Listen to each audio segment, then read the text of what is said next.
Bienvenidos. Hoy es 5 de mayo. Yo soy Gaby Peroso. Karina Yapor está en una asignación especial.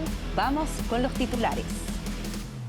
El presidente Trump sugirió que su administración podría alcanzar acuerdos comerciales con algunos países esta misma semana. El reporte completo desde Washington, D.C.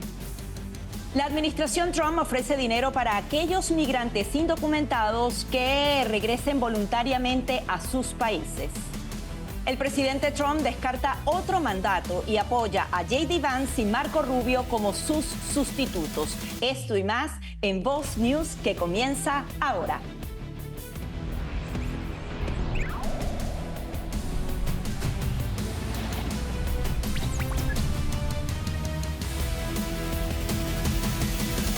Estados Unidos estaría muy cerca de lograr acuerdos destacados en materia comercial con varios países que negocian actualmente los aranceles. Desde Washington, Juan Esteban Silva nos tiene la historia. ¿Qué tal, amigos de Voz News? Estados Unidos podría estar a punto de anunciar una serie de acuerdos comerciales que reducirían significativamente los aranceles impuestos el mes pasado a países clave. Lo ha confirmado el presidente Donald Trump este domingo, asegurando desde el Air Force One que las negociaciones van muy bien y que los anuncios podrían concretarse en los próximos días. Recordemos que Washington mantiene aranceles de hasta el 145% sobre productos de países con los que mantiene disputas comerciales, incluidos China, India y Brasil. Estos aranceles fueron presentados como parte del plan del Día de la Liberación Económica. Esto ha dicho el secretario del Tesoro Scott Bessent en medio de un evento con inversores en la ciudad de Washington. Miren ustedes. Tariffs are engineered to encourage companies like yours to invest directly in the United States. Hire your workers here, build your factories here, make your products here. You'll be glad you did, not only because we have the most productive workforce in the world, but because we will soon have the most favorable tax and regulatory environment as well. This is where tax incentives and deregulation come into play. Pero como yo les decía, el presidente Trump ha sido bastante firme en señalar que al final quien tiene la última palabra en las negociaciones es Estados Unidos. We're negotiating with many countries, but at the end of this, I'll set my own deals because I set the deal. They don't set the deal. I set the deal. They've been ripping us off for years. I set the deal. Every country, almost without fail, friend and foe, has been ripping us off for years. So we're meeting with almost all of them, including China. And at the end, I'm setting the deal.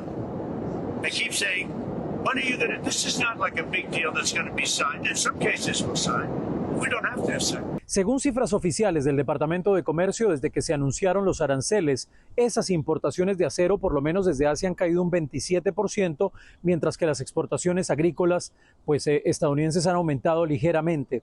Quiero contarles que mañana el primer ministro de Canadá visitará la Casa Blanca, una agenda que incluye una reunión privada justamente para tratar el tema de los aranceles. Y en cuanto a China, pues el presidente Trump, ya les he contado aquí, pues sigue insistiendo en que esas negociaciones están avanzando, aunque el portavoz de comercio ha señalado que efectivamente esas reuniones no van tan bien como Estados Unidos lo asegura, pero el tiempo lo dirá. Estados Unidos destacando esas negociaciones con los países con los que discute el tema de aranceles. Es la información desde Washington para Voz News. Juan Esteban Silva. Gracias, Juan Esteban, por el reporte. Donald Trump anunció un arancel del 100% para las películas de producción extranjera. El presidente fue el encargado de dar la noticia y lo hizo en su cuenta Truth Social, donde enfatizó en la necesidad de combatir la propaganda de cine de otros países, calificándolo como una amenaza a la seguridad nacional. La industria cinematográfica estadounidense está muriendo rápidamente. Otros países están ofreciendo todo tipo de incentivos para atraer a nuestros cineastas y estudios lejos de Estados Unidos. Hollywood y muchas otras áreas dentro de Estados Unidos están siendo devastadas. Estoy autorizando al Departamento de Comercio, al representante, para comenzar inmediatamente el proceso de instruir un arancel del 100% a todas y cada una de las películas que llegan a nuestro país y que son producidas en tierras extranjeras. Queremos películas hechas en América otra vez. Esto agregó el presidente Trump. El gobierno de Trump afirma que pagará $1,000 a los migrantes que se encuentran sin documentos en Estados Unidos y que han regresado voluntariamente al país de origen como parte de su programa de deportaciones masivas. El Departamento de Seguridad Nacional informó en un comunicado de prensa hoy lunes que también financiará la asistencia para viajes y quienes utilicen la aplicación CBP Home para informar al gobierno de que planean regresar a su país. Todo ello será para priorizar y evitar la detención o expulsión por parte de las autoridades migratorias. El presidente Donald Trump ha hecho de la aplicación de la ley migratoria y la deportación masiva sin documentos un eje central de su gobierno, pero se trata de una iniciativa costosa que requiere muchos recursos. En entrevista con Meet the Press en NBC, el presidente Donald Trump habló del futuro del movimiento MAGA y de quién podría ser su sucesor en 2028. Vanessa Vallejo tiene un resumen de esta entrevista. El presidente Donald Trump ha dado los nombres de quienes él cree que podría ser su sucesor. Marco Rubio y J.D. Vance fueron los dos nombres que mencionó el presidente Donald Trump cuando le preguntaron quién podría reemplazarlo en las próximas elecciones presidenciales, siendo el líder del Partido Republicano. Ayer, en una entrevista en el programa Meet the Press de NBC, el presidente habló de varios temas muy importantes. Y hacia el final de la entrevista, la periodista decidió preguntarle por el movimiento MAGA y el futuro. Escuchemos al presidente hablar sobre quienes él cree que pueden ser sus posibles sucesores. Pronto para decir eso, pero yo, sabes, tengo un vicepresidente y típicamente sería, Roberto está haciendo un trabajo fantástico. Él estaría en la parte superior de la lista. Podría muy bien ser. Yo no quiero involucrarme en eso. Creo que es un tipo fantástico y brillante. Marco es genial. Hay muchos de ellos que son geniales. Yo también veo una tremenda unidad, pero ciertamente dirías que alguien es el vicepresidente. Si esa persona es destacada, supongo que esa persona tendría una ventaja, pero creo que las otras personas se mantendrían en posiciones increíblemente altas. Pero, ya sabes, podría ser que fuera desafiado por alguien. Tenemos mucha gente buena en este partido. Es importante resaltar que no solo en este momento, sino durante toda la entrevista, el presidente Trump mencionó en repetidas ocasiones al secretario de Estado Marco Rubio, resaltando su trabajo. Recordemos también que la semana pasada Trump anunció que designaría a Rubio como su asesor interino de Seguridad Nacional, además de sus funciones como secretario de Estado, archivista y director de la Agencia de los Estados Unidos para el Desarrollo Internacional. Otro momento muy interesante en esta conversación fue cuando el presidente decidió hablar del Partido Demócrata y la crisis que vive. Escuchemos la reflexión que hizo Donald Trump. Podría nombrar a 10, 15, 20 personas ahora mismo, solo estando aquí. No, creo que tenemos un partido tremendo. ¿Y sabes qué no puedo nombrar? No puedo nombrar a un demócrata. Yo quiero decir, mira a los demócratas, están en total desorden. Tienen una nueva persona llamada Crockett, la vi hablar el otro día. Definitivamente es una persona de bajo coeficiente intelectual. Y dijeron, ella es el futuro del partido. Yo dije, están bromeando, no sé qué van a hacer. Y realmente creo en un sistema bipartidista. Porque es bueno que te desafíen, es realmente bueno tener un sistema bipartidista. Sabes, es bueno tú que te desafíen, está bien, te mantiene alerta. Si no sé qué van a hacer, si no tienen a nadie. Bernie tiene 87 años o algo así. Pues definitivamente el Partido Demócrata está viviendo una crisis. Las encuestas muestran que sus líderes tienen porcentajes de aprobación históricamente bajo. Mientras tanto, los líderes y figuras del Partido Republicano definitivamente están llamando mucho la atención. Y así como lo dijo el presidente Trump, tanto J.D. Vance como Marco Rubio se perfilan como líderes muy importantes en el futuro del partido. Y para hablar de este tema, hacemos contacto con el analista político Silvio Canto Jr. Muy buenas tardes, bienvenido. Muchas gracias por la invitación y feliz 5 de mayo. Así es, también feliz 5 de mayo para todos. El presidente Donald Trump en esta entrevista descartó un tercer mandato y mencionó dos nombres, el del vicepresidente J.D. Vance y el actual secretario de Estado Marco Rubio. ¿Cómo ve usted estos nombres? Yo creo que él lo tenía planificado desde mucho antes por el lugar donde los colocó. Bueno, primero de todo, que no va a aspirar en el 28 no me sorprende porque francamente eso sería muy difícil. Tomaría mucho tiempo cambiar la Constitución y no tiene sentido. Ahora, lo de esto de Vance y Rubio es algo súper interesante porque me recuerda a mí el cuento del papá que no estaba seguro a cuál de los dos hijos le iba a dejar la empresa. Y lo que estamos viendo aquí, yo tengo un artículo que va a salir mañana sobre Rubio, porque lo que está pasando con Rubio es impresionante. Rubio ha ido de Little Marco, como le decía durante la campaña, a convertirse ahorita posiblemente el miembro del gabinete más importante que él tiene. Una persona, por lo que estamos viendo, tiene mucha confianza en él. A él le encanta cómo él se expresa, cómo él habla, cómo él defiende las políticas del gobierno. Y es muy interesante. Nunca ha pasado esto. Esta es la otra cosa que estamos viendo aquí. Estamos navegando en aguas nuevas, como decía mi abuelo, porque nunca en realidad hemos visto un presidente en esta situación en la cual no puede aspirar a reelección. Y normalmente la posición se la lleva el vicepresidente, pero él aquí está hablando de Rubio. A lo mejor lo que él nos está diciendo es que ese va a ser el ticket en 2028. Vance, Rubio, y Dios mío, ¿quién supiera decir Rubio, Vance? A lo mejor tú no sabes, ¿no? Pero yo creo que es, sobre todo con Rubio, demuestra el apoyo y lo cerca que están las dos personas. Sí, habían personas que decían que iba a nombrar a Rubio como vicepresidente y no lo hizo y decían que era por su origen latino, pero al parecer su desempeño ha sido mucho mejor, aunque es el trabajo más difícil de todos, ¿no? Claro. ¿Qué puede pasar allí? ¿Qué podría complicarles la vida a J.D. Vance o a Rubio y no llegar a esa candidatura? ¿Qué crees? Bueno, tienes que tomar el factor de ego, ¿no? En estas cosas también. Estás hablando de dos personas que los dos quieren ser presidente, me imagino. Aunque en el caso de Rubio, él ha querido ser presidente mucho más que J.D. Vance. Acuérdate que J.D. Vance es una persona relativamente desconocida en nuestra política. Él lo pusieron en el Senado en el año 22 y Rubio ha estado con nosotros en el Senado desde el año 10. Entonces Rubio es una persona que ya tiene mucha trayectoria, pero depende de cómo los dos los manejen. También depende mucho del éxito.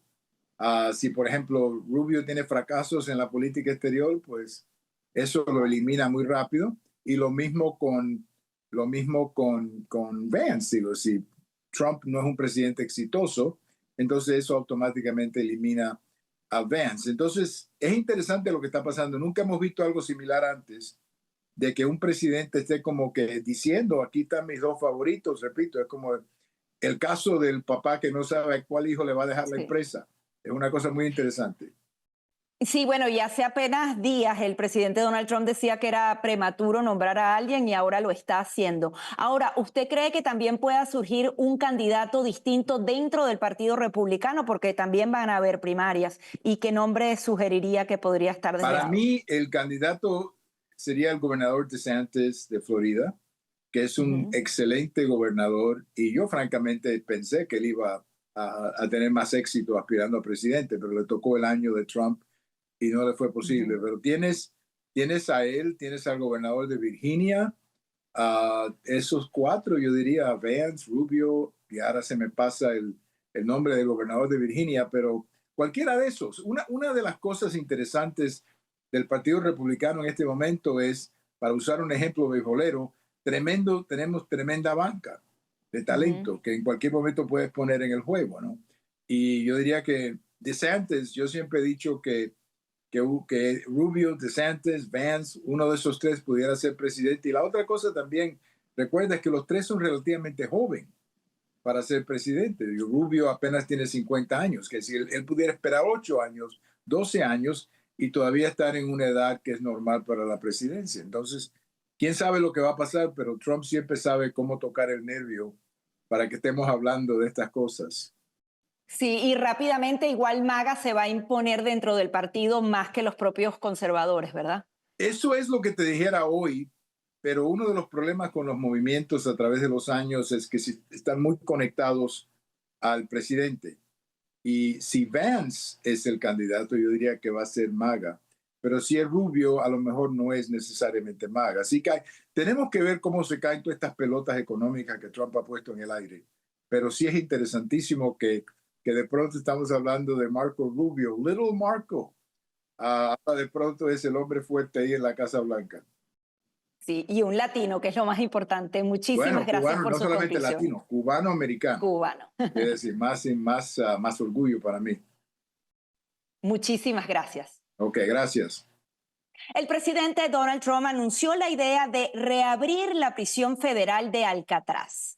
En su cuenta de Truth Social, el presidente aseguró que planea restaurar la prisión más famosa del país para albergar a los delincuentes más despiadados y violentos, enviando así un mensaje de ley, orden y justicia. La idea fue inicialmente sugerida a finales de enero por Donald Trump Jr., quien respondió a una publicación de su padre en la que anunciaría su intención de enviar a los peores migrantes indocumentados criminales a la bahía de Guantánamo en Cuba.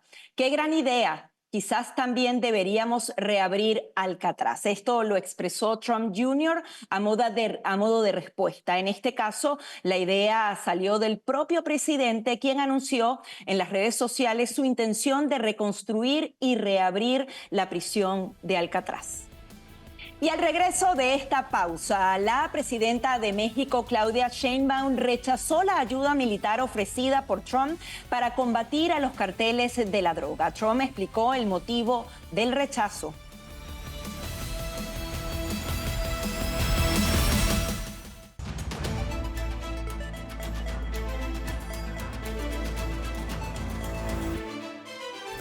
Gracias por continuar con nosotros. La presidenta mexicana Claudia Sheinbaum aseguró este sábado que rechazó una oferta de su par estadounidense Donald Trump de enviar militares a México para combatir a los carteles del narcotráfico. La mandataria señaló que el republicano la habría presionado para que México acepte la presencia de soldados estadounidenses en su territorio. Escuchemos parte de lo que dijo. ¿Y saben qué le dije? No, presidente Trump. El territorio es inviolable, la soberanía es inviolable, la soberanía no se vende. La soberanía se ama y se defiende. Sheinbaum explicó que solo ofreció al presidente estadounidense colaborar y compartir información sobre los carteles en México. Por cierto, que el presidente Donald Trump se pronunció sobre esta ayuda para combatir a los carteles de México y esto fue lo que dijo sobre la presidente Claudia Sheinbaum. Vamos a escucharlo. If Mexico wanted help with the cartels, we would be honored to go in and do it. I told her that. I would be honored to go in and do it. The cartels are trying to destroy our country. They're evil.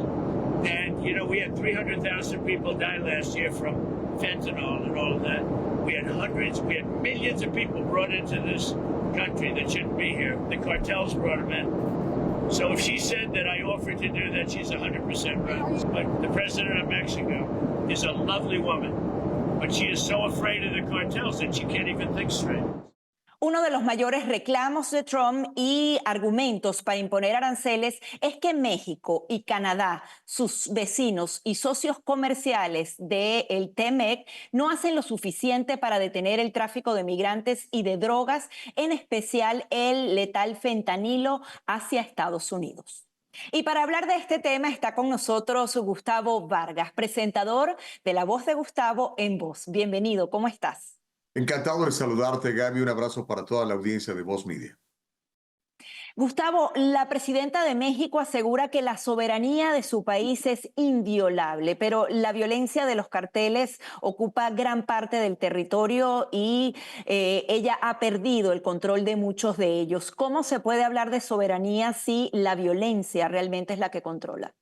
¿Cuál soberanía? Exactamente, tienes toda la razón. ¿Cuál soberanía estamos hablando aquí? La soberanía de los carteles que parecen no tener coto, no parece que nadie los pueda detener, o la verdadera soberanía del pueblo mexicano que la verdad se ha visto violentado, no de ahora, son generaciones, son varias presidencias, son varias administraciones, tanto de Morena como del PRI, como del PAN.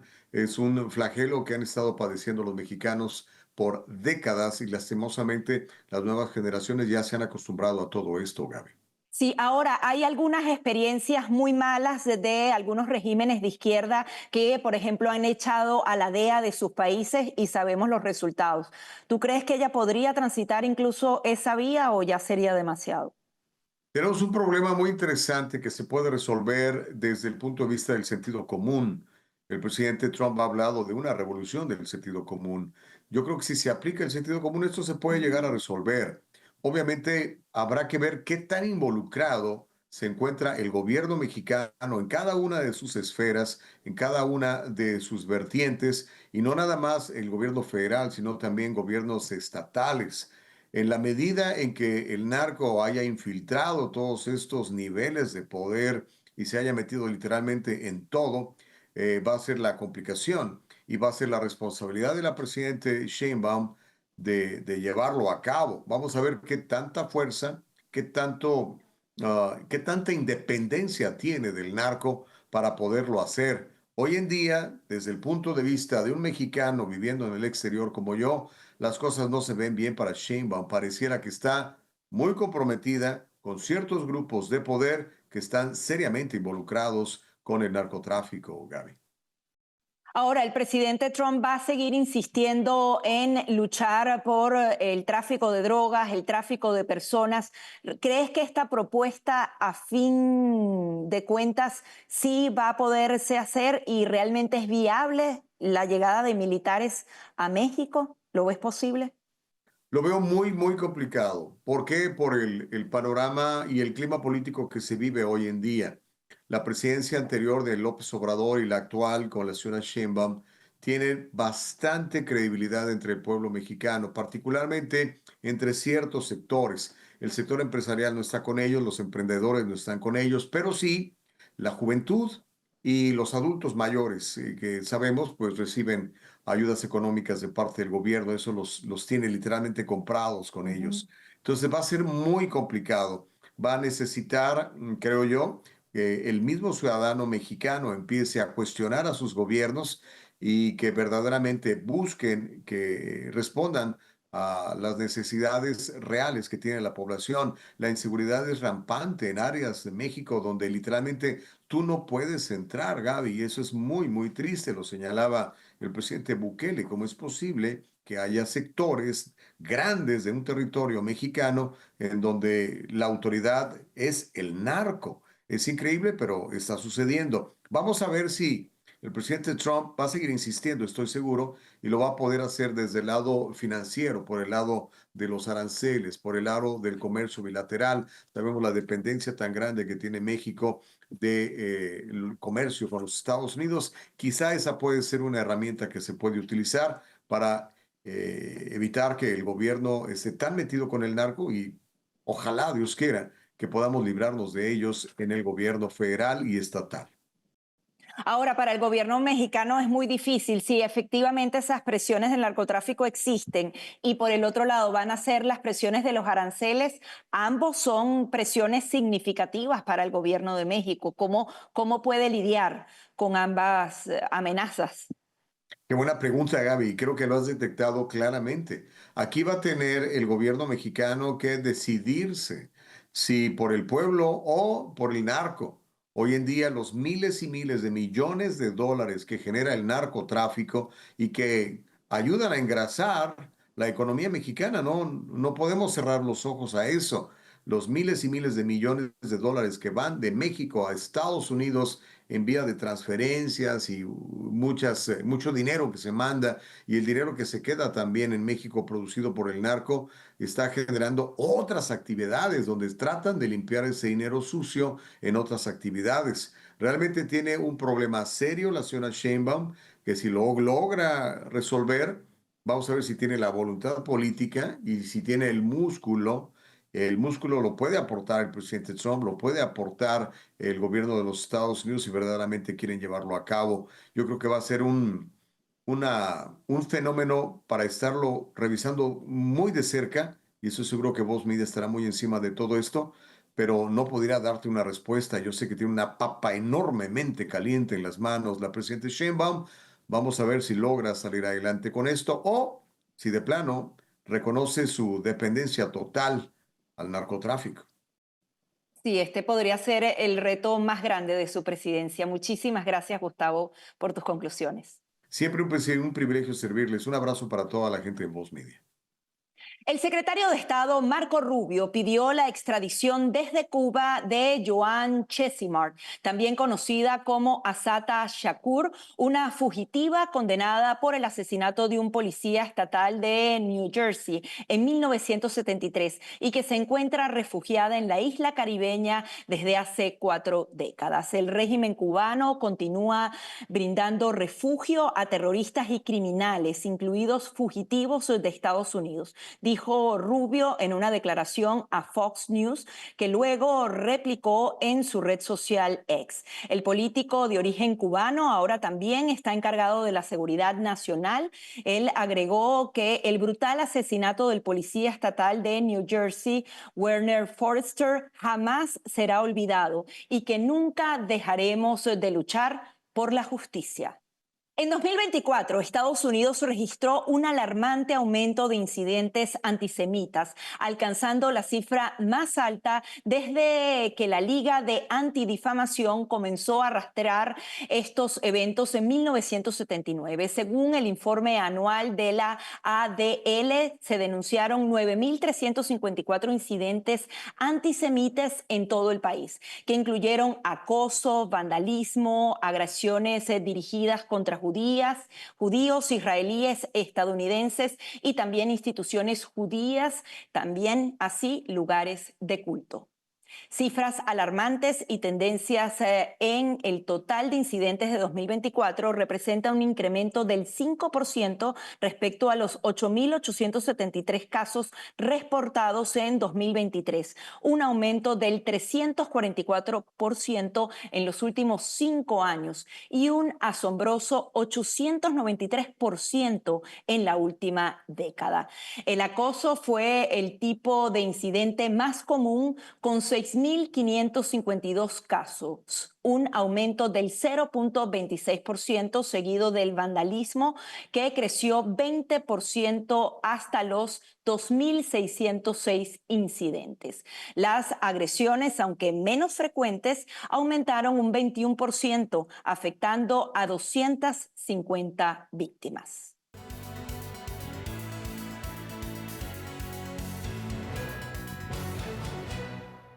El Gabinete de Seguridad israelí aprobó un plan para expandir las operaciones militares en Gaza, que incluye la conquista del territorio gazatí y el desplazamiento de la población. Esto lo informó el lunes un alto funcionario a la agencia AFP. Horas antes de la reunión, el ejército anunció el domingo la movilización de decenas de miles de reservistas para intensificar su ofensiva en Gaza contra el movimiento terrorista Hamas. El primer ministro israelí Benjamin Netanyahu sigue apoyando además la idea del presidente Donald Trump de promover la emigración voluntaria de gazatíes a países vecinos como Jordania y Egipto, añadió el alto funcionario. El conservador George Simeon obtuvo el primer lugar en las elecciones presidenciales de Rumania este domingo e irá a segunda vuelta con Nicusor Dan, actual alcalde de Bucarest, la capital del país europeo. Pese a que las encuestas lo ubicaban cerca de 30 puntos porcentuales, Simeon es el líder de la Alianza para la Unión de Rumanos y logró superar el 40% de los votos, casi duplicando a su inmediato contrincante, Nicusor Dan. Ambos se enfrentarán en la segunda vuelta programada para el 18 de mayo. Los rumanos son los ganadores, publicó el candidato conservador en su cuenta de X. De imponerse también en la segunda vuelta, Simeon, de 38 años, se convertiría en el presidente más joven de la historia de Rumania. Por cierto, el candidato presidencial rumano habló recientemente con nuestra compañera Vanessa Vallejo para Voz. Durante la entrevista se describió a sí mismo como un conservador que promueve la paz, la vida y la dignidad humana. Escuchemos parte de lo que le dijo. We are perfectly aligned ideologically with the MAGA movement. We believe in patriotism, in God, in family and in freedom. El conservador estuvo de visita en Washington, D.C. previamente a las elecciones, intentando alertar a Estados Unidos y al mundo del peligro que significaría la caída de la democracia en su país, tanto para Europa como para el continente americano. Ya regresamos con mucho más.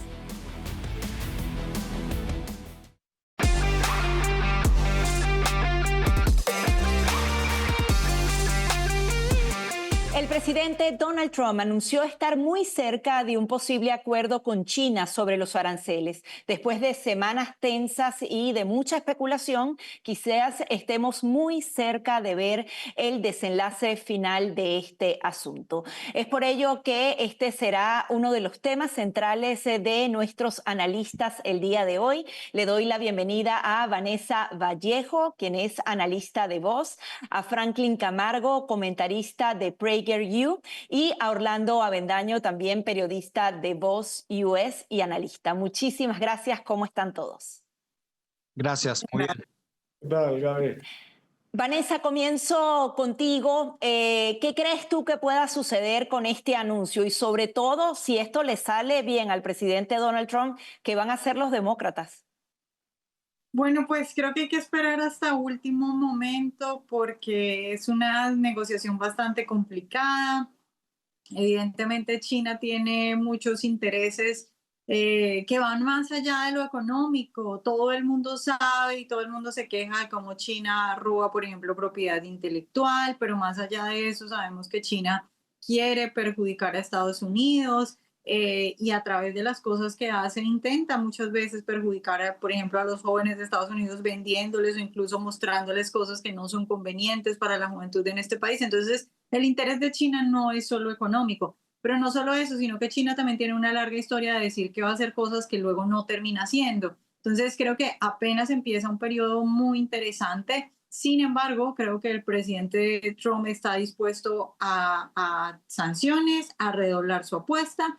Y creo que eso pues pone a China en un momento bien difícil y los demócratas pues no, ellos sea que nos vaya bien o que nos vaya mal, siempre se quejan y siempre encuentran cómo quejarse, entonces seguirán quejándose sea que sea lo que pase.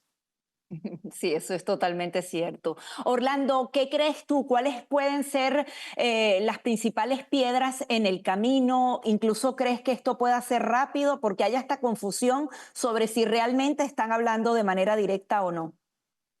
No, no creo que esto vaya a ser rápido. De hecho, dudo mucho que se llegue a un acuerdo que satisfaga a Estados Unidos. China es la única nación en el mundo que puede asumir una guerra comercial con Estados Unidos. Es la única que realmente puede enfrentar esto. A menos que, como también ha tratado de hacer la administración Trump, desarrollen incentivos para que compañías occidentales que hay en China abandonen China. Pero China también va a jugar en ese terreno, entonces, a menos que se juegue de manera hostil, que Estados Unidos realmente persuada a las compañías para que abandonen China y las compañías empiecen a considerarlo, no veo a China retrocediendo o cediendo a las demandas de Donald Trump. Sí, Orlando, das en un punto fundamental y paso a Franklin, porque hay quienes aseguran que no necesariamente va a haber un acuerdo directo entre China y Estados Unidos, pero sí un Estados Unidos diciéndole a cada uno de los países, muévete a India, muévete no necesariamente a Estados Unidos para irle quitando el poder que actualmente tiene China. ¿Tú crees que esa es la vía de las negociaciones de Estados Unidos o simplemente va por el bien mayor? Es probablemente la vía más factible. Si uno analiza el nivel de dependencia comercial que los países en Occidente tienen sobre China y cómo ha cambiado en los últimos 20 o 30 años, la diferencia es enorme. Estados Unidos pasó de ser el mayor socio comercial con diferencia de estos países a perder cierto terreno con China. Es una realidad. Y por eso quizá el escenario más factible sea preguntarle a esos socios comerciales de Estados Unidos es: ¿estás con nosotros o estás con China? Eso sería un intento de negociación que puede llegar a funcionar. Pero yo quiero hacer hincapié en algo que decía Vanessa, que para mí es muy importante, que es el principal impedimento de esta negociación con China. Y es que realmente a China, en una negociación comercial, tu principal interés es económico. Si eres un país y una sociedad libre y normal. En el caso de China, no necesariamente. Tienen otras prioridades más geopolíticas y, por cierto, prioridades bastante oscuras y terribles. Me explico con mayor precisión y de forma más directa. Para el gobierno de los Estados Unidos le preocupa si los precios aumentan, le preocupa si las importaciones o exportaciones disminuyen, les preocupa si la sociedad piensa que su poder adquisitivo no está aumentando. Y esto también tiene sus consecuencias políticas, como por ejemplo que el Partido Republicano pierda las elecciones en mitad de término. A China no le importa eso. A China no le importa sacrificar el bienestar económico de su población para tratar de ganar una batalla comercial. A China no le importan las elecciones. Ellos no tienen unas elecciones libres en un año y medio y si la población está descontenta, va a votar el partido contrario. Así que por eso negociar con China es complicado porque tiene sus peculiaridades con un país que no necesariamente tiene un fin económico en sí mismo. Si bien, y esto apenas comienza, pero quería también explorar contigo, Orlando, la posibilidad de que, por ejemplo, una Europa o algunas naciones se vayan con China y es llamativo porque Estados Unidos es un país de libertades, China no, pero a veces a algunas naciones les parece más cómodo irse hacia Asia en este momento. ¿Tú lo ves posible? O sea que China ofrece algo que Estados Unidos jamás va a poder ofrecer, que son productos excesivamente económicos por la poca calidad de trabajo que hay en China. Y eso es algo con lo que Estados Unidos no puede competir. Ahora, ¿cómo puede ser más atractivo Estados Unidos? Pues poniendo trabas y sancionando o presionando a los países que se vayan con China. Porque en últimas, aunque económicamente están muy vinculados a China, la realidad es que necesitan y dependen de Estados Unidos para formar parte de la estructura occidental e internacional de países, del concierto, bien sea económico, geopolítico, etcétera, etcétera, multilateral, en todas estas organizaciones donde los países europeos les encanta estar.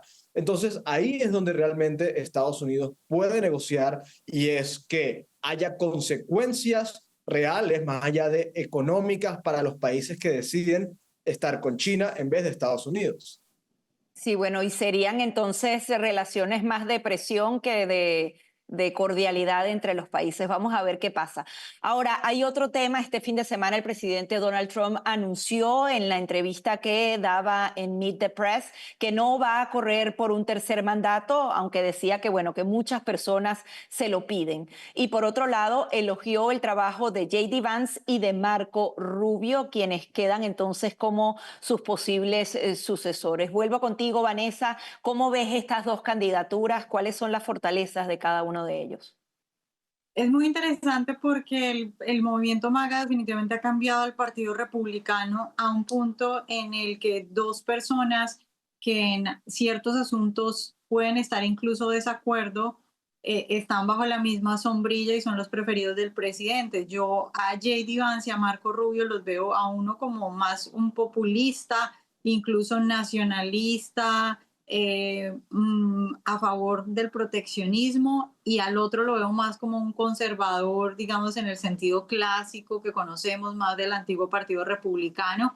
Y el presidente Trump ha juntado en su gobierno a un montón de gente muy talentosa, con ideas diferentes, pero que se unen bajo ese lema de América primero. Yo creo que los dos pueden aportar o pueden llamar la atención de público diferente, y creo que todavía nos quedan pues más de 3 años y en más de 3 años pasan muchas cosas y los dos van a tener que ser constantes para no cometer un error y seguir trabajando. Por ahora los dos lo están haciendo muy bien y seguir trabajando para llamar la atención. Y a mí me parece muy interesante que dos visiones, la competencia siempre es buena, y no solo competencia de dos personas diferentes, sino de dos visiones diferentes. Parece muy interesante y me parece que los dos están muy bien, a pesar de que tienen visiones diferentes en temas muy importantes. Además, yo creo que él los colocó allí para que realmente compitan y sean cada vez mejores. Ahora, Orlando, ¿cómo ves tú que la posibilidad de que un latino se convierta en posible presidente de Estados Unidos, que lo haya escogido Donald Trump y adicionalmente se convertiría o ya es el hispano más poderoso del mundo, Marco Rubio? Claro, es que Rubio ya ha hecho historia, no solamente porque es el primer hispano a la cabeza de la Secretaría de Estado, sino que ahora adicionalmente está como asesor de seguridad nacional, lo que lo vuelve el primer funcionario desde la época de Richard Nixon, en la que alguien coincidía en ambos cargos. Y efectivamente, pues eso vuelve a Marco Rubio el hispano más poderoso probablemente de la historia reciente.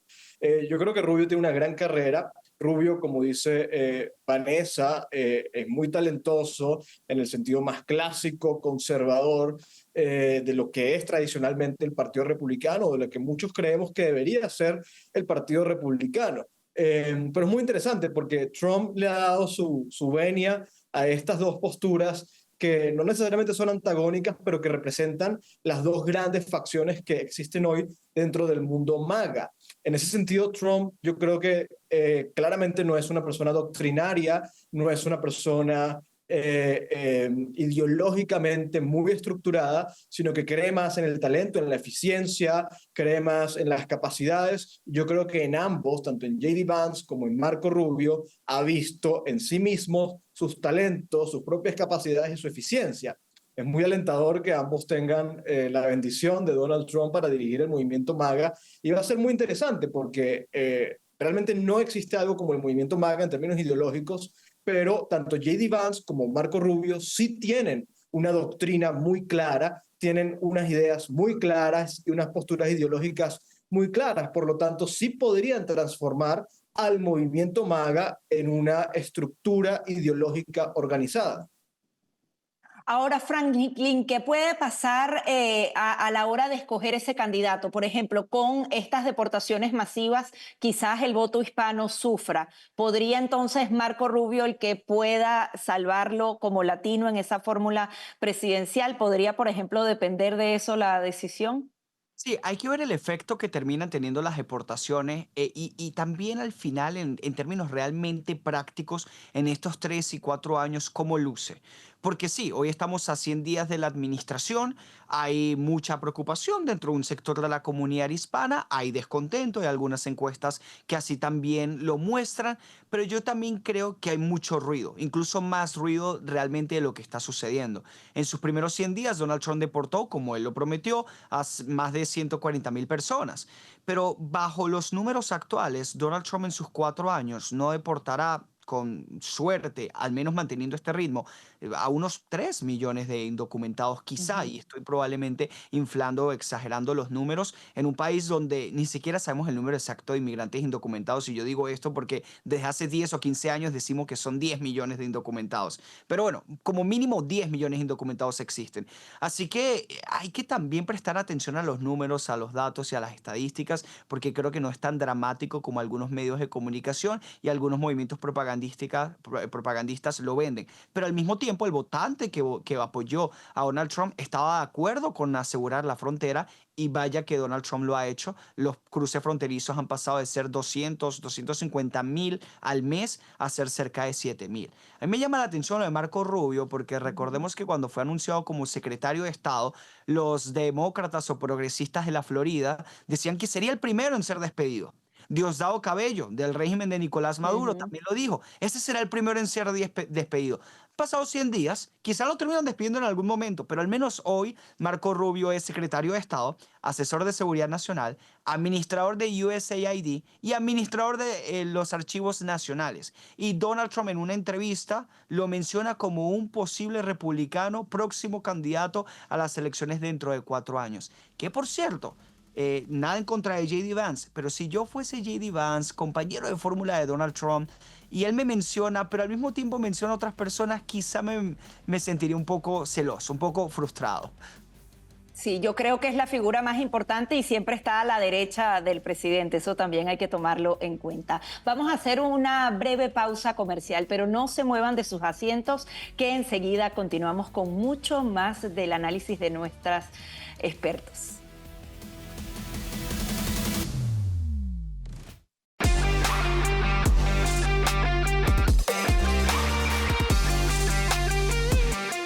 El Departamento de Seguridad Nacional anunció un programa que jamás hemos visto aquí en Estados Unidos: pagar $1,000 a migrantes indocumentados para que se vayan voluntariamente del país. Seguimos entonces con nuestros analistas explorando cada uno de estos temas. Orlando, ¿cuál crees que podría ser la razón principal de esta oferta y si realmente cumple su cometido?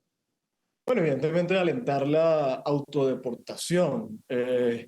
Yo creo que podría haber, ya se puso sobre la mesa la disuasión, es decir, va a haber consecuencias si continúas ilegalmente en este país. Y se ha generado un estado de preocupación, de temor muy grande. Hemos visto lo que ha pasado con la ley de enemigos externos, lo que ha pasado con El Salvador, con el SECOT. Yo creo que eso ha provocado que haya una sensación general de pánico entre los migrantes ilegales en Estados Unidos. A esto le ha añadido entonces este incentivo que presenta hoy, bastante interesante, de que no solamente le van a dar $1,000 a los migrantes ilegales que se vayan, sino que le van a pagar el viaje de regreso a sus países.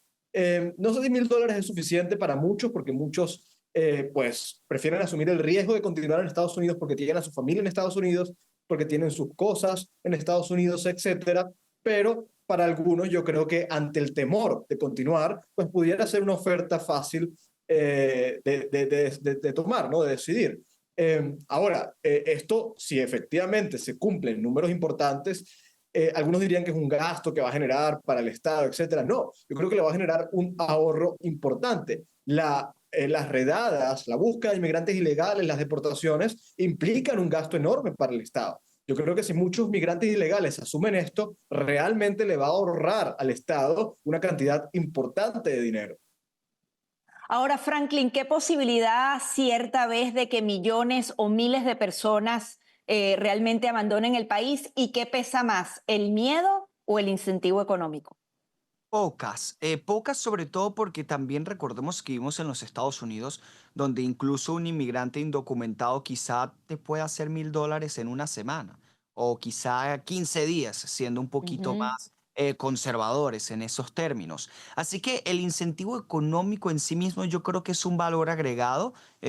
Vamos a poner Pero ejemplo. ¿crees que es poco dinero también? Sí, y Por no lo que estoy dices, si que debería ganan ser 1,000 a la más. semana, claro. Exacto, y no estoy diciendo que necesariamente debería ser más, pero yo creo que esto es simplemente un elemento adicional, un atractivo nacional para que en esa decisión de estoy indocumentado, la situación está difícil, me pueden deportar en cualquier momento, quizá es mejor que yo mismo me vaya, me van a pagar el pasaje y bueno, tengo estos ahorros y estos $1,000 adicionales que en Guatemala de algo me sirven, o en Venezuela o en Colombia. Sí que sí puede ser un valor agregado. En lo que le ahorra dinero al gobierno también es cierto. Un proceso de deportación no solamente es torpe en cuanto a los tiempos, los mecanismos, los procedimientos, también es costoso. Las estimaciones del gobierno federal es que por cada persona deportada se gastan aproximadamente $17,000. Sí, por una persona deportada. Imagínate. Este proceso de pagarle el pasaje y darle $1,000 en promedio costaría cerca de $4,500. Hablamos de una reducción y un ahorro significativo. Ahora, ¿qué problema tengo yo? Además es que no creo que esto se traduzca en millones de personas devolviéndose a sus países y autodeportándose. El problema que yo tengo es que igual creo que envía un mensaje equivocado.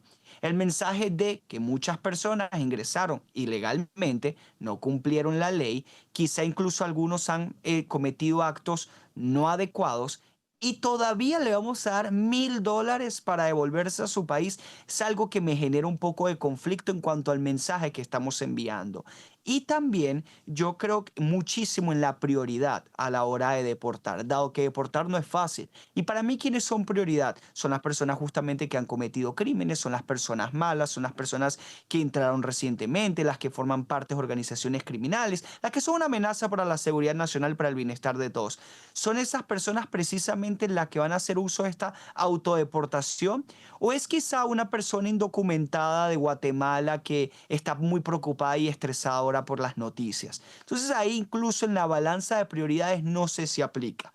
Es que es una iniciativa interesante que busca la autodeportación, busca incentivarlo precisamente porque deportar no es fácil, es lento y es costoso.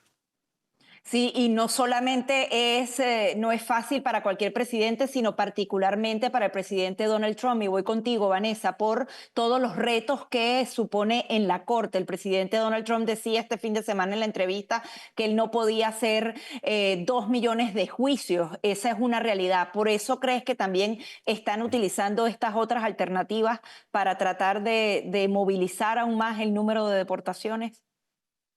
Efectivamente, ahora hay un asunto y es que yo creo que tal vez, aunque no sé si eso significaría un giro muy grande en la política de migración del presidente Trump, pero yo creo que tal vez sería interesante de pronto no afanarse tanto por conseguir tantos números, porque es cierto que con el freno completo de la entrada de ilegales en la frontera sur, lo cual es un súper logro, pues cada vez es más difícil deportar millones y millones como quiere el presidente y le sumas lo que tú acabas de decir de las cortes, cada vez es más difícil. Entonces yo creo que la administración debería relajarse en eso. Yo creo que no se trata de como sea, deportar millones y millones rápido para... No, ya creo que lo que debería hacer es resaltar que tienen la frontera más segura de la historia, como lo ha estado diciendo, y enfocarse en los criminales, porque la verdad es que yo no creo que un criminal que normalmente vive su vida rompiendo la ley vaya a hacer uso de este tipo de programas. Ni le interesan los $1,000 ni quiere que sus datos queden registrados en este tipo de programas. Entonces, yo asumo, ya veremos los números que dicen, pero yo asumo que la gente que utiliza este tipo de programas es, al contrario, gente buena que de pronto se siente asustada y que quiere seguir las reglas y que por eso utilizaría este tipo de programas. Entonces, yo no consideraría incluso esa gente prioridad, yo lo veo más como una adición en ese afán de pronto buscar números y presentar números de la mayor deportación de la historia, pero yo creo que eso no es valioso. Creo que lo que en realidad dicen las encuestas es que los americanos sí quieren deportaciones, pero de los criminales, pero de la gente que está cometiendo delitos o que vino aquí, como decía Franklin, en el gobierno de Biden, pues sin ningún tipo de chequeo en la frontera. Y creo que eso sería los hispanos y muchos americanos que de pronto son muy abiertos a la migración verían ese cambio, ese giro en la administración Trump con agradecimiento. Pero pues bueno, no sé si algún día vayamos a ver eso, si el presidente va a seguir insistiendo en los números.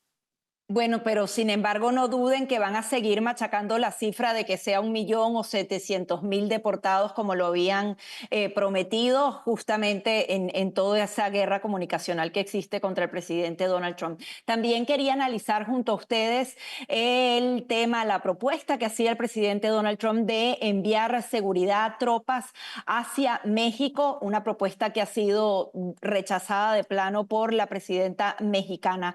Franklin, ¿qué crees que pueda pasar? ¿Lo puede rechazar por mucho tiempo o está en una posición bien delicada? Está en una posición delicada, sobre todo porque vemos que Donald Trump puede utilizar otros instrumentos y herramientas para tratar de avanzar lo que está en los intereses de Estados Unidos. Aquí podemos hablar de aranceles, podemos hablar de sanciones. Yo recuerdo un comunicado cuando la administración Trump recientemente tomaba poder donde básicamente acusaba al gobierno mexicano de ser un gobierno amigable con el narcotráfico. Y no basta únicamente citar a la administración Trump, es el propio eslogan de campaña de Andrés Manuel López Obrador, el presidente que estuvo antes de Sheinbaum y quien básicamente la puso ahí con su respaldo y popularidad. Ellos quieren una política de abrazos y no balazos contra el crimen y contra el narcotráfico. El problema es que esa política está afectando a los Estados Unidos cuando ingresa el fentanilo, cuando el cartel de Sinaloa y Jalisco Nueva Generación tienen tanto poder también en la frontera y se aprovechan de los migrantes y causan daño también a los Estados Unidos. Así que yo espero que, aunque dudo que el gobierno mexicano pueda entrar en razón, ¿por qué un país, por qué una persona, por qué un gobierno no estaría dispuesto a que una potencia militar y de inteligencia como Estados Unidos te ayude a solucionar tu principal problema?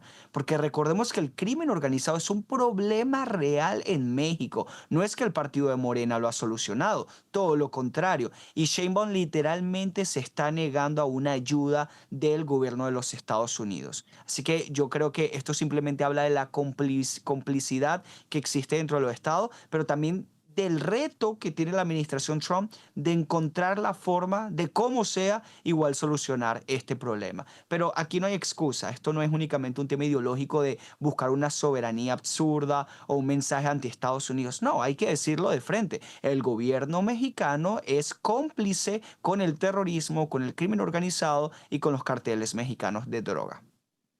Vanessa, hay experiencias en el continente, incluso yo creo que gran parte de ese narcotráfico que Estados Unidos ayudó a combatir en Colombia se mudó precisamente a México. ¿Cómo rechazar esa ayuda si ya existen planes que realmente fueron efectivos y que lograron realmente disminuir de manera significativa el narcotráfico? ¿Cómo lo ves tú en el análisis más allá de la posible complicidad que pueda tener la presidenta o no en su país? Y sí, ese es un tema muy interesante porque definitivamente Colombia estaba completamente inundada de coca cuando el presidente Uribe llega a la presidencia. Y si no fuera por la colaboración de Estados Unidos, el presidente Uribe no lo hubiera logrado. Estados Unidos fue fundamental en salvar a Colombia y es una gran oferta y bien utilizado puede salvar a un país como lo hizo con Colombia. Ahora, el asunto con México es que el narcotráfico en México está metido hasta los niveles más altos en todos los partidos, en todos los sectores de la sociedad.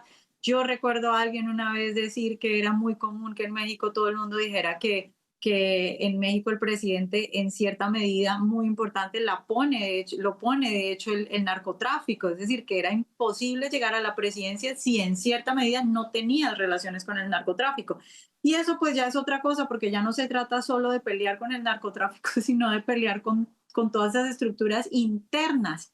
Y yo creo que no solo es el hecho de decir, porque yo no sé si Claudia Sheinbaum, ella directamente tiene relaciones, quiere o no quiere, pero más allá de eso, todos estemos del lado que estemos, yo creo que podemos ver que si se molestan a ciertos sectores, va a haber una guerra interna en México. Ahora eso se tiene que enfrentar, sí, se tiene que enfrentar porque si no, nunca se va a acabar. Pero evidentemente yo entiendo porque hay muchos políticos que incluso cuando ellos mismos no están involucrados con el narcotráfico, les daría miedo políticamente hacer esto, pero es algo que se tiene que hacer y es algo que se tiene que planear de una buena forma y es una oportunidad que se debería trabajar ahora que está el presidente Trump en la Casa Blanca. Ahora, Orlando, el presidente Trump dijo que la presidenta de México tiene miedo a los carteles mexicanos. ¿Qué crees tú? ¿Cómo lo identificarías? ¿Es miedo? ¿Es comodidad? ¿Es complicidad? ¿Cómo podrías definir lo que realmente siente esta presidenta? A ver, el gobierno mexicano está muy condicionado al narcotráfico, no de ahora, sino de antes. Yo no voy a decir, porque sería especular, que la presidente Sheinbaum es una pieza del narcotráfico, está voluntariamente sometida al narcotráfico, pero yo sí creo que está limitada por el narcotráfico. Hay regiones enteras en México que son controladas por los cárteles del narcotráfico. Por cierto, no estamos hablando de un desierto remoto, no, estamos hablando de grandes ciudades, regiones de Quintana Roo, Acapulco, etcétera, turísticas, son controladas por el narcotráfico. Obviamente gran parte del noroeste mexicano, etcétera. Es decir, la penetración del narcotráfico en México no tiene precedente. Puede ser que aparte de Venezuela, México sea el otro estado latinoamericano más condicionado al narcotráfico. Por lo tanto, el gobierno mexicano sí está de brazos cruzados. En ese sentido, la única salvación que podría tener la sociedad mexicana es lo que propone el presidente Trump, y es que sea el ejército americano, que sean las fuerzas del orden, estadounidenses, las que entren en México para tratar de combatir y aplacar por completo al narcotráfico. Yo me temo que la presidente Sheinbaum eventualmente va a tener que ceder en contra de todas las presiones que pueda haber desde adentro, porque el presidente Trump necesita combatir y acabar con el narcotráfico mexicano, porque no solamente tiene incidencia en México, Estados Unidos es terriblemente afectada por los cárteles de narcotráfico en México. Por lo tanto, combatir el narcotráfico dentro de México es parte del interés nacional de Estados Unidos. Sí, la presidenta está entre la espada y la pared. Muchísimas gracias a todos por sus comentarios. Pues hemos llegado al final de esta emisión y antes de despedirnos queremos invitarles a suscribirse a nuestro canal YouTube Voz Media, también a nuestro canal en Rumble. Será hasta la próxima.